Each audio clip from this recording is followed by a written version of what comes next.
Hello and welcome back to my channel learn private reader tips. आज से मैंने नया सेगमेंट स्टार्ट किया है जो 10th है और 10th की सेमी इंग्लिश मीडियम वाले वर्नाक्युलर मीडियम वाले उनका सिर्फ इंग्लिश वाला जो सब्जेक्ट है वो। बट इन केस अगर आपको कोई और सब्जेक्ट चाहिए तो वो आप मुझे मैसेज कर सकते हो। तो स्टार्ट करते हैं। फर्स्ट पोएट्री है और टीनेजर्स प्रेयर। नाउ टीनेजर वो एज है जो 13 से लेकर 19 के बीच में है। इसमें एक लड़की है जो बताया आपके टेक्स्ट में जो प्रे कर रही है। दिया किसने है? Bye written by J Morse. जे मोरसे ने दिया है। तो ये नाम भी याद रखना है और ये पोएम भी याद रखनी है, पोएट्री का नेम भी याद रखना है। नाउ पोएट्री का पहले एक्सप्लेनेशन देख लेते हैं easily. Each day brings new beginning. Each मतलब हर एक दिन। हर एक दिन एक नई शुरुआत लेके आता है। Decision I must make. Decision मतलब निर्णय मुझे लेना है। जैसे बोलते हैं हर एक नया दिन नई शुरुआत। तो डिसीजन आई मस्ट मेक, मेरे को डिसीजन लेना है। I am the one to choose. मैं ही हूँ जो चूज करूंगी। The road that I will take. जो मेरे को रास्ता लेना है ना, रास्ता जो मेरी जर्नी करनी है वो मेरे ऊपर है कि मैं कैसी जर्नी लूँ, अच्छी बुरी सही या गलत। I can choose to take the road of life. ये मेरे ऊपर है जो मैं रोड ऑफ लाइफ हूँ, जो मेरी जर्नी हो मैं कुछ सिलेक्ट करूँ। That leads to great success. जो ग्रेट सक्सेस की तरफ मुझे लेके जाए। और travel down the dark and road. या तो फिर गलत रास्ते पे चल के that leads to great distress. अपने आप पे मुसीबत मोड़ लें। देखो डिस्ट्रेस मतलब कोई भी चीज अगर तुम रॉन्ग करोगे तो उसकी वजह से तुमको स्ट्रेस आएगा। स्ट्रेस मतलब टेंशन। तो टेंशन आना मतलब डिस्ट्रेस होना। एक्चुअली स्ट्रेस नहीं बोलते, एक्चुअल मीनिंग तो डिस्ट्रेस होता है। तो टेंशन आना, टेंशन की वजह से पूरी एनर्जी डाउन हो जाना। तो या तो अगर मैं सही रास्ता चुन के मैं ग्रेट सक्सेस पे जाऊं, या तो रॉन्ग से रास्ता चुन के डार्क एंड रोड मतलब रॉन्ग या गलत रास्ता चुन के मैं टेंशन को नहीं करूँ। Please open up eyes dear lord. मेरी आंख खोलना, या खुदा या भगवान या लॉर्ड या गॉड, जो भी तुम बोलो वो। That I might clearly see. कि मुझे क्लियरली दिखे। Help me stand for what is right. मुझे मदद करना कि जो सही है मैं उसके लिए खड़ी रहूं या खड़ा रहूं।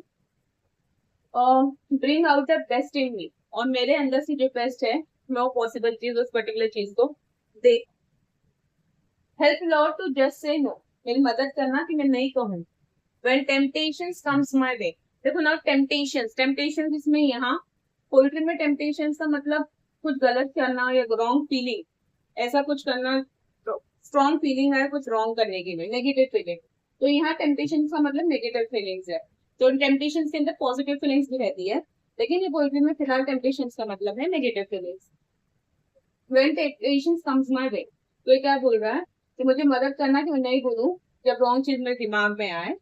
that I might keep my body clean and fit for life each day। मेरी बॉडी साफ सुथरी रहे और हर एक नए दिन के लिए मैं फिट रहूं। देखो, रॉन्ग चीज दिमाग में आएगी तो नेगेटिव एनर्जी आएगी, नेगेटिव एनर्जी आएगी तो पूरे बॉडी में रॉन्ग चीज नेगेटिव एनर्जी हो गई। इसलिए मैं अपनी बॉडी को क्लीन रखूं और फिट रहूं अपनी पूरी लाइफ के लिए। Last, when my teenage years are over। जब मेरे टीनेज ईयर्स ओवर हो जाएंगे, I know that I will see। मुझे यकीन है कि मुझे समझ में आ जाएगा या मुझे दिख जाएगा that life is lived at very best। कि मैंने अपनी जो जिंदगी की है बहुत अच्छे तरीके से की है। With you walking next to me. क्योंकि तुम मेरे बाजू में थे या तुम मेरे डिसाइड थे। अब इसमें कुछ वर्ड्स हैं जो दिए हैं, 15 है वर्ड जिनके मीनिंग दिए हैं। Darken, distress and temptation.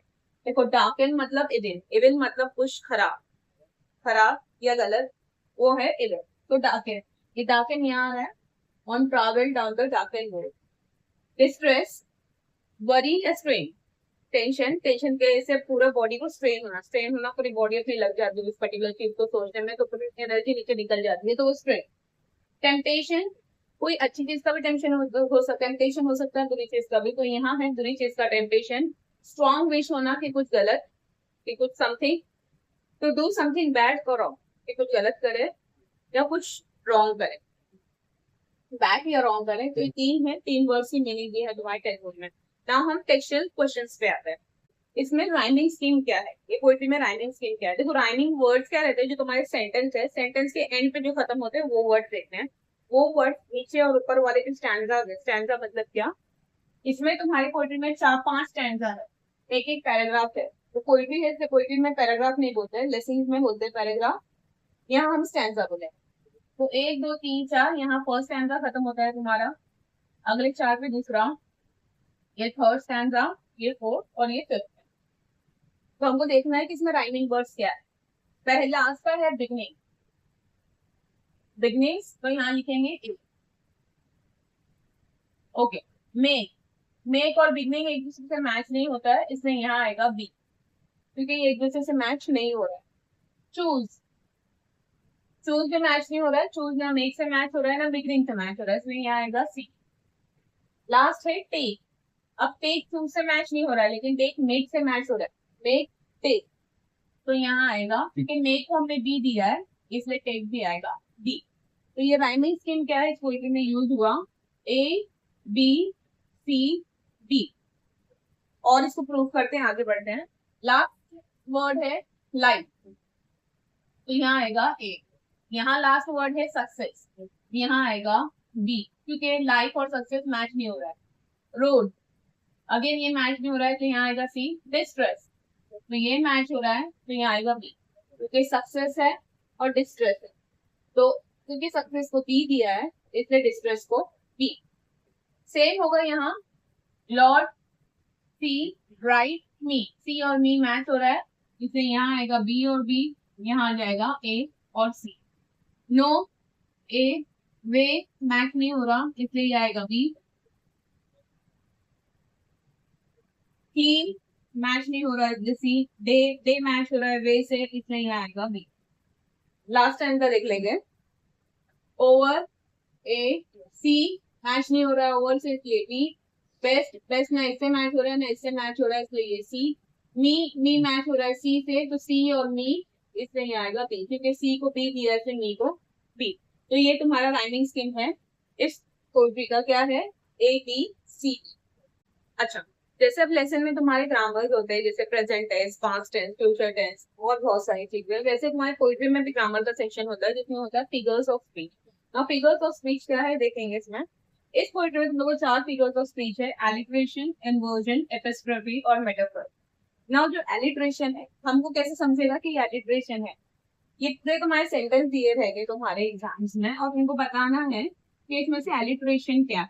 तो एलिट्रेशन क्या है, एलिट्रेशन के अंदर एक सेंटेंस के अंदर एक पर्टिकुलर अल्फाबेट का साउंड बार बार रिपीट हुआ रहेगा, एक से ज्यादा बार। जैसे इसमें कंसोनेंट आएगा, कंसोनेंट क्या है ना, वॉवल क्या है, ए ई आई ओ यू, जिसको व्यंजन भी बोलते हैं। तो इसके अलावा जो अल्फाबेट बच जाते हैं पूरे एबीसीडी में, वो आ जाते हैं कंसोनेंट।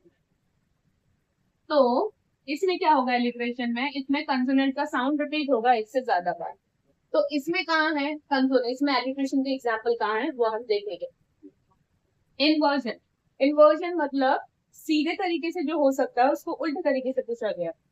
जैसे इसमें हम इन्वर्जन का एक एग्जाम्पल लेते हैं, डिसीजन आई मस्ट मेक, निर्णय मुझे लेना है। इसका अगर आप कन्वर्ट करेंगे हिंदी में, इसको अगर हम नॉर्मल तरीके से बोले तो हमें निर्णय लेना है, तो उसको हम कैसे लिखेंगे, आई मस्ट मेक डिसीजन, नहीं, लेकिन इसमें उल्टा लिखा है, डिसीजन आई मस्ट मेक। तो इस टाइप के उल्टे सेंटेंस को हम कहते हैं इन्वर्जन। तो ये तुम्हारा एग्जाम्पल है इन्वर्जन का। तो इस पर्टिकुलर लाइन में कौन सा फिगर्स ऑफ स्पीच यूज हुआ है, इन्वर्जन। अगला है एपिस्ट्रोफी। एपिस्ट्रोफी मतलब जब पोएट किससे बात कर रहा है, वो फिलहाल प्रेजेंट नहीं है, या तो पर्टिकुलर पर्सन दुनिया में नहीं है, या तो फिर वो गॉड से बात कर रहा है, अल्लाह से या भगवान से बात कर रहा है, या कोई आइडिया की बात हो रही है।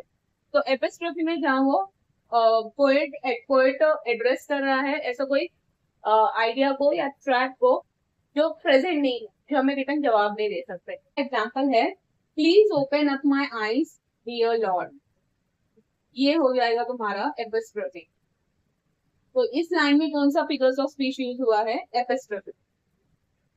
मेटाफर देखते हैं, मेटाफर क्या है, मेटाफर जहां तुम्हारा कंपैरिजन है। कंपैरिजन मतलब तुम तुलना कर रहे हो, लेकिन वो तुलना डायरेक्ट नहीं है, तुमको समझना है कि उसके अंदर कंपैरिजन हुआ है। तो वो वाला सेंटेंस यहाँ है, I can choose to take the road of life, I can choose to take the road of life. देखो, रोड ऑफ लाइफ मीन्स एक मेरे ऊपर है कि मैं अपने लाइफ के जो रास्ते हैं उस पर्टिकुलर रास्तों को खुद तय करूँ या खुद चूज करूँ, सिलेक्ट करूँ। लाइफ को किससे कंपेयर किया है, रोड से कंपेयर किया है। तो ये वाला जो है सेंटेंस, ये आता है तुम्हारा मेटाफर। अब जो स्टार्टिंग का बच गया है एलिट्रेशन। एलिट्रेशन में क्या होता है, वर्ड के साउंड्स, सॉरी अल्फाबेट के साउंड्स रिपीट होता है। तो इसमें 3 एलिट्रेशन मिलेगा।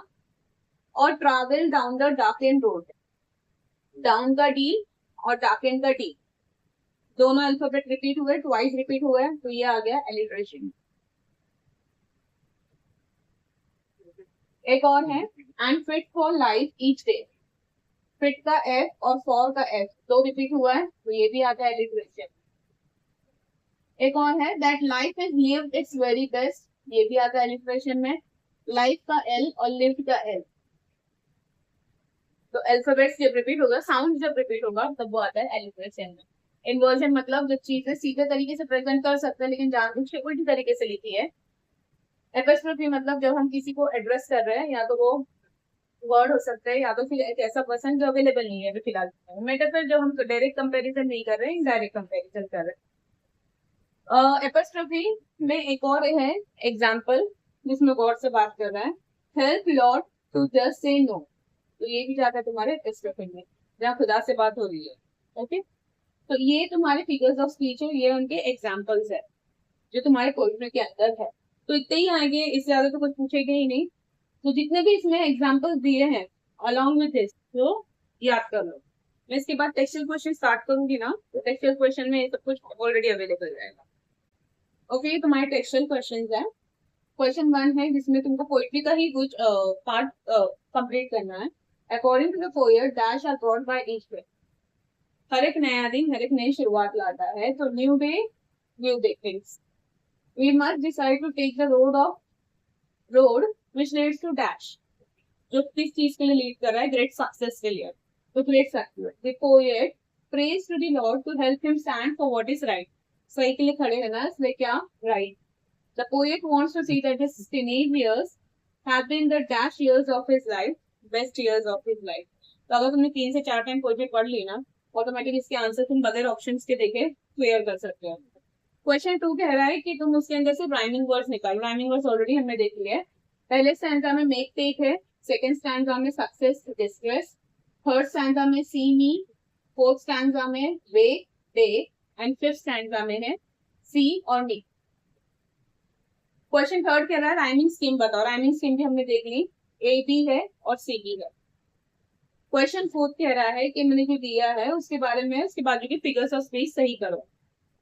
तो डिसीजन आई मस्ट मेक, ये चीज उल्टी है, ये सीधे तरीके से किस तरीके से आएगी, आई मस्ट मेक डिसीजन, ऐसा होना चाहिए था लेकिन उल्टा लिखा है पोएट्री में। तो ये क्या है, इन्वर्जन। तो आंसर आएगा inversion. Please open up my eyes here Lord, खुदा से बात कर रहे हैं, भगवान से बात कर रहे हैं, गॉड से बात कर रहे हैं, तो उनसे बात कर रहे हैं। तो जब हम खुदा से बात कर रहे हैं या कोई एब्सेंट चीज से बात कर रहे हैं, तो उसका इस पर्टिकुलर चीज का फिगर्स ऑफ स्पीच आता है एपिस्ट्रोफी। तो आंसर आएगा एपिस्ट्रोफी। अच्छा, travel down the dark and road, D और टी रिपीट हो रहा है अल्फाबेट। तो जब अल्फाबेट्स रिपीट होते हैं, साउंड रिपीट होते हैं, तब एलिट्रेशन। ये ऑलरेडी एक्सप्लेन किया हुआ है, but still could be. I can choose to take the road of life, तो I can choose to take the road of life, ये डायरेक्ट कंपैरिजन है किसका, लाइफ का रोड से। तो जब कंपैरिजन होगा तब आएगा मेटाफोर। नेक्स्ट क्वेश्चन है तुम्हारा elements of planning and interview. Elements मतलब एक इंटरव्यू अगर तुम किसी के साथ प्लान कर रहे हो, जैसे अगर मैं कोई फिल्म स्टार के साथ या कोई एक्टर के साथ, एक्ट्रेसेस के साथ, या कोई प्लेयर के साथ, या कोई ओलंपिक में अगर कोई गया हुआ जीत के आया है उनके साथ अगर मैं इंटरव्यू प्लान करूँ, तो उसके अंदर मुझे क्या क्या ध्यान में रखना है। पहला, तुम्हारा क्वेश्चन बताया कि फॉर्मेट और स्ट्रक्चर बताओ, साइज और लेंथ कितनी होनी चाहिए, मतलब कितने क्वेश्चन पूछोगे, dos and don'ts, rules and regulations, क्या एक इंटरव्यू में होना चाहिए क्या नहीं होना चाहिए, टाइप ऑफ क्वेश्चन जो पूछोगे, डब्ल्यूएस मतलब व्हाट व्हाई व्हेन टाइप के क्वेश्चन, डब्ल्यूएस क्वेश्चन मतलब व्हाट व्हाई व्हेन होम, ये सब आएगा उसमें, या यस और नो क्वेश्चन। तो आंसर कुछ ऐसा है।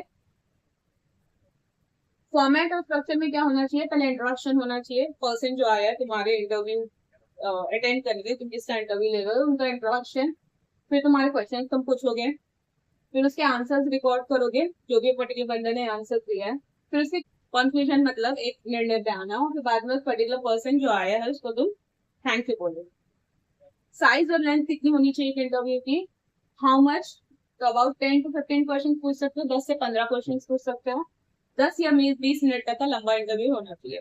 नॉर्मली 10 मिनट का नहीं होता, 20 मिनट्स तक का इंटरव्यू होना चाहिए, उससे ज्यादा नहीं जाना चाहिए, बिकॉज वो इंटरव्यू नहीं फिर वो एक स्टोरी बन जाएगा। जब इंटरव्यू आया rules and don'ts, rules and regulations, जब पर्सन आ रहा है इंटरव्यू के लिए उसके साथ भी किस तरीके से बिहेव करना चाहिए। बी पोलाइट, अच्छे तरीके से पेश आओ और रिस्पेक्टफुल रहो। रिस्पेक्टफुल मतलब इज्जत दो सामने वाले को जो आए, भले तुम उसको पसंद करते हो ना करते हो। Ask clear and relevant questions, साफ तरीके से क्वेश्चन पूछो, तुम वहां फिर आके क्वेश्चन मत पूछो। एंड रेलेवेंट, रेलेवेंट मतलब जिस टॉपिक पे तुम्हारा इंटरव्यू है उसी के बारे में क्वेश्चन पूछो। अगर तुमने फॉर एग्जाम्पल कोई क्रिकेटर को बुलाया है, उसको तुम बैडमिंटन की बातें नहीं कर सकते, क्रिकेट की ही बात करेंगे। टीचर को बुलाया तो टीचर को टीचर से रिलेटेड पूछोगे, डॉक्टर से रिलेटेड नहीं पूछोगे। तो रेलेवेंट क्वेश्चन मतलब जो टॉपिक है उसी के ऊपर क्वेश्चन पूछो। Listen carefully and do not interrupt, जब तुमने किसको बुलाया तो अक्सर तुमने उनकी बातें सुनने के लिए बुलाया, तो उनको सुनो केयरफुली। इंटरप्ट मतलब फिर नाक मत खींचो, बीच बीच में मत बोलो कुछ, उनको सुन लो जो जवाब दे रहे हैं। डू नॉट आस्क रूड और पर्सनल क्वेश्चन। रूड क्वेश्चन मतलब किसी पर्सनल चीजों पे क्वेश्चन मत पूछो, या उसी के लाइफ से रिलेटेड अगर तुमको क्वेश्चन पूछना है तो पोलाइट वे में पूछो, रूडली मत पूछो। टाइप्स ऑफ क्वेश्चन कैसे रहेंगे? दोनों टाइप्स ऑफ क्वेश्चन रहेंगे, यस और नो क्वेश्चन तो पूछ सकते हो, डब्ल्यू क्वेश्चन तो पूछ सकते हो। डब्ल्यू क्वेश्चन क्या आएगा? What, why, when, where, who, how, ये डब्ल्यू टाइप के क्वेश्चन है। ये क्वेश्चन भी पूछेंगे हम, और यस और नो क्वेश्चन भी पूछेंगे। यस और नो क्वेश्चन हमारे इंटरव्यू को शॉर्ट कर देता है। जहां इसकी जरूरत है यस और नो क्वेश्चन की, वहां पे यस और नो क्वेश्चन पूछ सकते हो। जैसे फॉर एग्जाम्पल कोई क्रिकेटर है एंड तुम पूछ रहे हो कि क्या तुमको ये वाला क्रिकेटर पुराने वाले क्रिकेटिंग टीम में से पसंद था, तो यस और नो में जवाब देगा। तो उस पर्टिकुलर चीज को तुम यस और नो में पूछ सकते हो जब उनकी चॉइस के बारे में बात हो रही है। अदरवाइज तुम्हारा इंटरव्यू शॉर्ट हो जाएगा यस और नो क्वेश्चन में। तो दोनों क्वेश्चन पूछना है, जहाँ यस और नो रेलेवेंट है वहाँ यस और नो को लो, जहाँ डब्ल्यू क्वेश्चन है वहाँ डब्ल्यू क्वेश्चन को। तो ये पूरा आंसर है तुम्हारे क्वेश्चन नंबर 5 का। ना क्वेश्चन नंबर 6 है जहाँ तुमको इंटरव्यू प्लान करना है, 10 क्वेश्चन प्रिपेयर करने हैं। तुमको ऑलरेडी उसमें फॉर्मेट दिया है कि तुमको किसका इंटरव्यू लेना है, जो पूछना है। तो तुमको कोई भी टीनेजर का लेना है इंटरव्यू, टीनेजर जो भी फिलहाल सक्सेस हुआ है या तो म्यूजिक में और तुम्हारे टेस्ट में जो मेंशन है टॉपिक वो। Now name of the interview, interview मतलब जिसका हम इंटरव्यू लेने वाले। तो मैंने अभी क्लास का टॉपर लिया है, 10th का टॉपर है जिसका नाम है सौरभ शर्मा, मैंने उसका नाम लिख दिया। Name of the interviewee, sorry interviewer, अब मैं इंटरव्यू ले रही, फिर मैं इंटरव्यू हो गया। फरहाना अत्तास, मैंने अपना नाम डाल दिया। टॉपिक क्या है? Success and studies. Venue, venue मतलब पता, कहाँ ले रहे हो तुम इंटरव्यू, कोई हॉल में ले रहे हो, कोई न्यूज चैनल पर ले रहे हो या कहीं और। तो स्कूल के ऑडिटोरियम में, स्कूल का जो हॉल होता है उसके ऑडिटोरियम बोलते हैं, स्कूल के ऑडिटोरियम में। डेट डाल दी, टाइम डाल दिया, ड्यूरेशन 20 मिनट। अब इंटरव्यू के क्वेश्चन है, congratulation on becoming the school topper, हम उसको बधाई दे रहे हैं कि तुम स्कूल टॉपर बन गए। How do you feel about your achievement, तुमको कैसा महसूस हो रहा है ये चीज अचीव करके। हाउ डू यू फील, कैसा महसूस हो रहा है। How many hours did you study every day, तुमने कितना घंटा पढ़ाई की हर दिन। क्वेश्चन बहुत सिंपल सिंपल है, ये जो है वही तुम कॉपी कर सकते हो और ये लिख के आ सकते हो, कोई प्रॉब्लम नहीं एग्जाम में। Third question, what was your study routine during examination period, तुम्हारा रूटीन क्या था पढ़ाई का, मॉर्निंग का था, इवनिंग का था, आफ्टरनून का था, किस तरीके से पढ़ते थे, क्या टाइम टेबल था। Which subject did you find more difficult, कौन सा सब्जेक्ट आपको ज्यादा मुश्किल लगता था, व्हाई, क्यों। Who inspired you and motivated you to work hard, तुम किससे इंस्पायर्ड मतलब किसी को देख के हम प्रेरित होते हैं कि हमको भी जैसा बनना है। तो इसको हम पूछ रहे हैं टॉपर को कि तुम किससे इंस्पायर हुए हो, एंड मोटिवेट किसने किया, तुम किसके प्रभावित किया, किसने प्रोत्साहित किया, ना प्रभावित, प्रोत्साहित किया, मोटिवेट किया वर्क हार्ड करने के लिए। Did you attend coaching classes और prepared mostly by self study, क्या तुमने कोई कोचिंग क्लासेस ली थी या खुद से ही पढ़ाई की, self study. Prepared mostly by self study, prepared मतलब खुद से तैयारी की। How did you manage stress during exam, exam के टाइम पे हमें स्ट्रेस आता है तो तुमने वो मैनेज कैसे किया stress. How did you remain focus during exam, exam पे फोकस कैसे रखा तुमने। बाकी कहीं और ध्यान कैसे नहीं भटकने दिया। What advice would you like to give your juniors for their exam? अभी ये तो जाने वाले सर की 10th हो गई है, अब आने वाले जो है वो इसके जूनियर हो गए, ये हो गया सीनियर। तो इसको हम बोल रहे हैं कि तुम क्या एडवाइस देना चाहोगे अपने जूनियर्स को जिनके भी एग्जाम्स है। What are your future goals and career plans?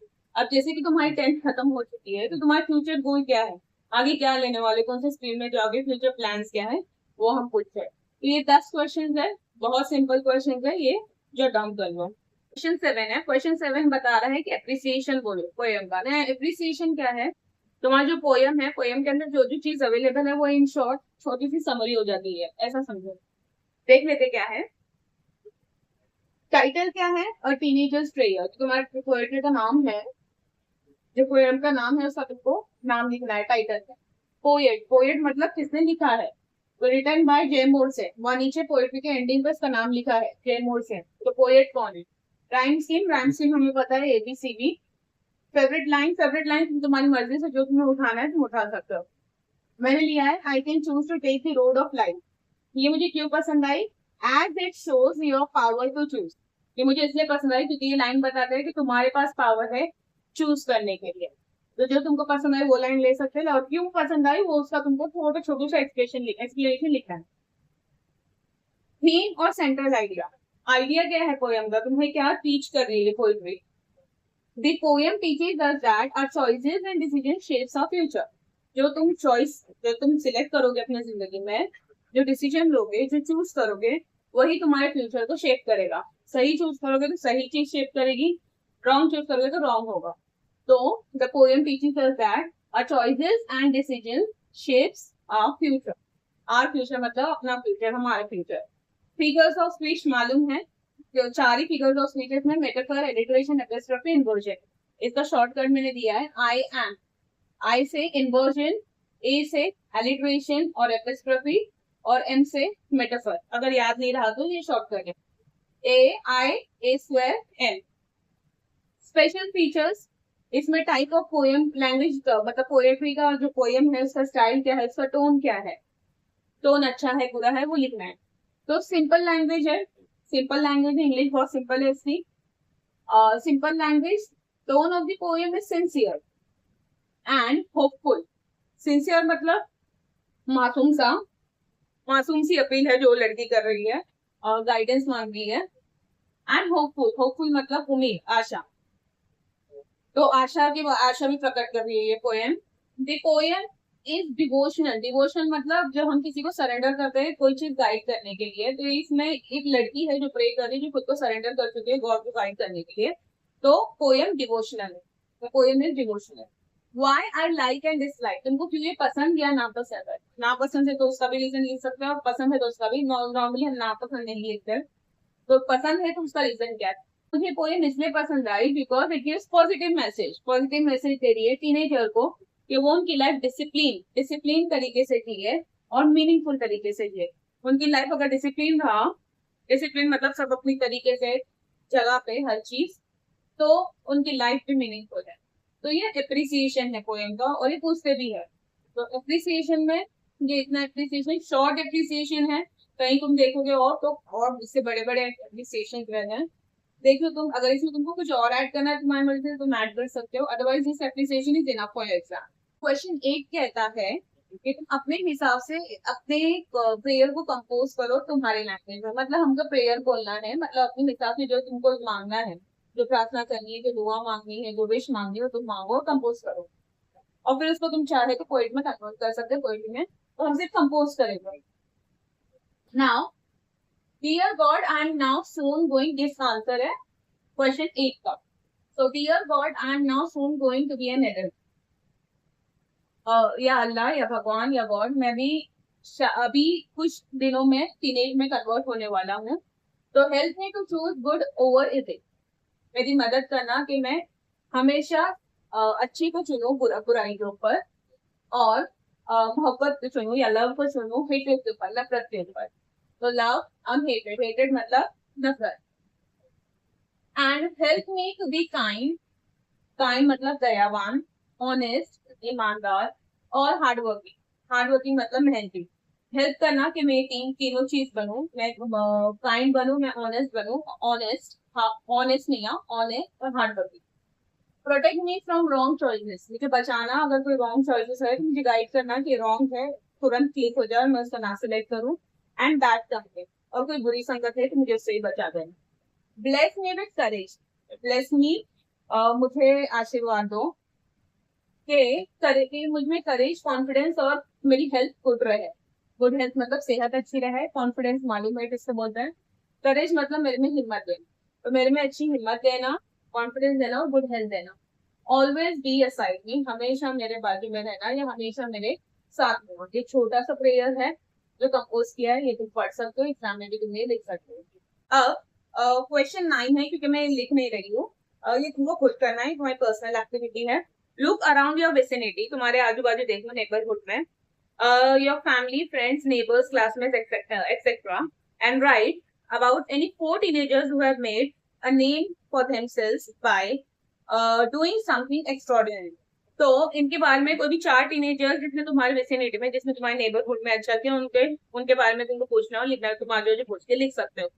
तो तुम्हारे फैमिली में कोई अगर होगा, तुम्हारे फ्रेंड सर्कल में अगर कोई है टीनेजर, तुम्हारे फैमिली में कोई टीनेजर है, तुम्हारे नेबरहुड में कोई टीनेजर है पड़ोस में, और तुम्हारे क्लासमेट में कोई टीनेजर है, तो क्लासमेट में अगर कोई टीनेजर है जिसने टॉप किया तुम उसके बारे में लिख सकते हो।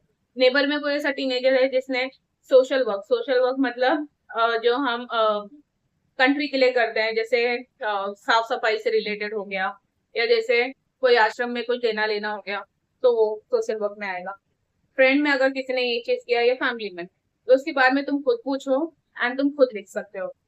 एग्जाम के पॉइंट ऑफ व्यू से इतना कंप्लीट है। तो इसमें याद क्या रखना है तुमको, ग्रामर के सेक्शन में जो इसमें आएगा वो सिर्फ फिगर्स ऑफ स्पीच है, और फिगर्स ऑफ स्पीच में तुमको 3 ही फिगर्स ऑफ स्पीच है, सॉरी 4 फिगर्स ऑफ स्पीच है, वो भी तुमको सेंटेंस के साथ याद रखना है।